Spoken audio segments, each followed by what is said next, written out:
শিক্ষার্থীদের ক্লাস চলাকালে রাজধানীর উত্তরার মাইলস্টোন কলেজ ভবনে আছড়ে পড়ে বিমান বাহিনীর F-7 বিজিআই প্রশিক্ষণ বিমান। মুহূর্তেই বিল্ডিংয়ে ছড়িয়ে পড়ে আগুন। এই ঘটনায় দগ্ধদের ২৭ জন জাতীয় বার্ন ইউনিটে চিকিৎসাধীন, যাদের সবার অবস্থাই আশঙ্কাজনক বলছেন চিকিৎসকরা।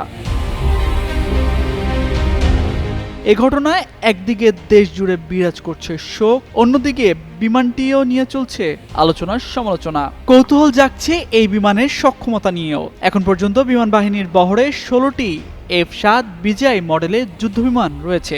মূলত চতুর্থ প্রজন্মের এই বিমানটি ২০১৩ সালেও উড্ডয়নের যোগ্য হিসেবে বিবেচনা করা হয়।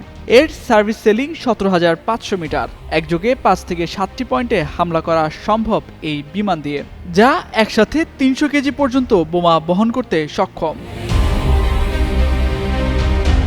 এর আগে সোমবার দুপুরে বাংলাদেশ বিমান বাহিনীর F-7 বিজিআই প্রশিক্ষণ বিমানটি উত্তরা দিয়াবাড়ি এলাকায় মাইলস্টোন কলেজের মেইন ক্যাম্পাসের উপর বিধ্বস্ত হয়।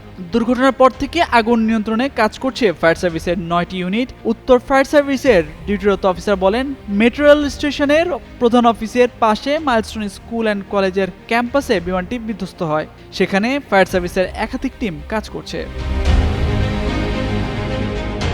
এদিকে আইএসপিআর জানায়, বিমানটি ১টা ৬ মিনিটে উড্ডয়ন করার পর উত্তরার মাইলস্টোন স্কুল ক্যাম্পাস এলাকার একটি ভবনের উপর আছড়ে পড়ে।